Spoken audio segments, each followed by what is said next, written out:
United States Senate, and I am sorry I'm not able to be with you today, but prior to me knowing about what day your convention was going to be, I already had scheduled a series of fundraisers where I'm helping the Republican Central Committees up on the north part of the state in Del Norte County, Humboldt County, Sonoma County, and Mendocino County. I'm helping them raise money for their central committees today. So I am sorry that I was unable to be with you, but I still wanted to make this video and ask the CRA for their endorsement. In 2012, when I ran for state senate, you guys kindly endorsed me. In 2018, when I ran for Secretary of State, you also endorsed me. This is an awesome election. We have an opportunity to start making California more competitive again. And it's an opportunity that the CRA has to start re-engaging with the voters. And that is why I'm here today via video asking for your endorsement. As you guys know, over the last 2 years, I have been on the front lines fighting for your constitutional rights. I don't just talk about fighting for our constitutional rights. I am on the front lines fighting for those rights. In the last 2 years, I have sued Gavin Newsom 22 times, and we took 3 of those cases to the Supreme Court where we won. When Gavin shut down our churches, we sued. When he shut down our schools, we sued. When he shut down our beaches, we sued. When he shut down our First Amendment rights at the Capitol building, we sued. When he shut down our businesses, we sued. And we have been forcing Gavin to surrender. Whether it's winning in courts or whether it's him changing the rules, we have had a major impact fighting for your constitutional rights.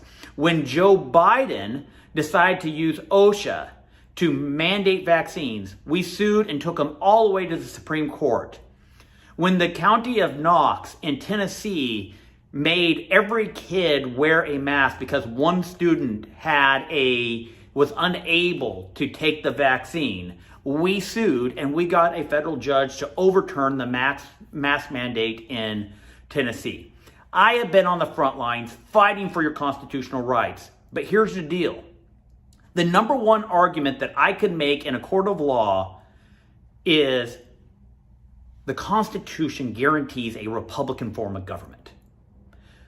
I should be able to say, Your Honor, these mandates are not being passed by my duly elected representatives. But the courts have said over the years that the guarantee in the Constitution of a Republican form of government can only be maintained by Congress and the U.S. Senate. A court is a non-judiciable issue. And that is why I'm taking my fight for your constitutional rights from the courthouse to the U.S. Capitol. Guys, in 2018, you know that I rode my bike to every single county in the state of California.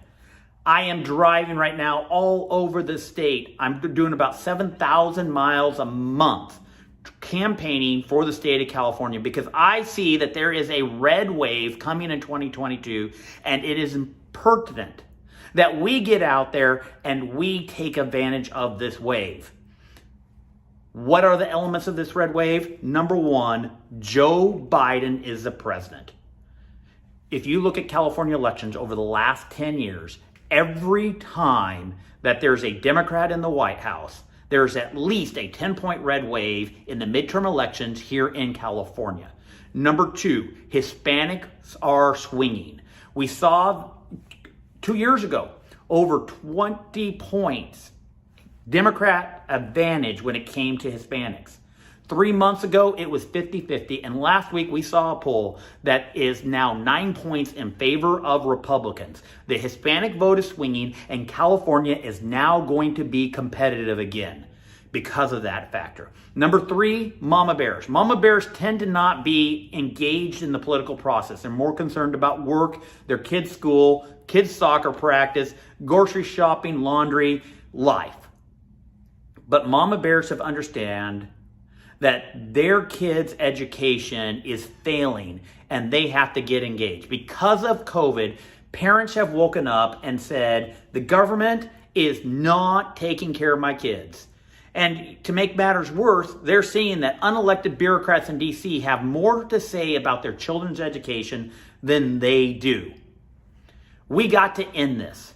We got to start putting the unelected bureaucrats in DC on their heels. And that's why I'm going to go to DC, because we are going to stop these unelected bureaucrats having so much say over what over our kids' education and over our lives. So number 1 is Biden. Number 2 is Hispanics. Number 3 is mama bears. Number 4 is crime. Crime is rampant. People are afraid. People do not feel safe. And if you study anything about elections over the years, when people do not feel safe, it is a time when they will go to the law and order party. And we all know that the Republican Party is the law and order party. Number 5 on this list of the red wave of 2022 is inflation. We had inflation before Russia invaded Ukraine. Gas prices had already almost doubled. Prices of goods had been going through the ceiling. Joe Biden's poor leadership in Afghanistan and on the southern border led to our inflation problem, and it also enabled Putin to go attack Ukraine. Guys, we have 5 elements to a red wave that's going to happen, and it's going to be critical that we have the right candidate who doesn't just talk the talk but walks the walk. I have a proven conservative record. I fight for our Constitution. When San Jose decided that they were going to require insurance in order to own a gun in San Jose, within an hour of that coming down, we had a lawsuit filed in the federal court. One of my clients is David Daleiden, who's the main whistleblower regarding Planned Parenthood selling body parts. And I have been defending David Daleiden for several years now, fighting for his constitutional rights of free speech, fighting for his right to blow the whistle on Planned Parenthood. I am a conservative candidate. I have received your endorsement multiple times, and I'd be honored if you would endorse me once again. My name is Mark Meuser. I'm running for U.S. Senate, and please help me take my fight for your constitutional rights from the courthouse to the U.S. Capitol. Thank you very much.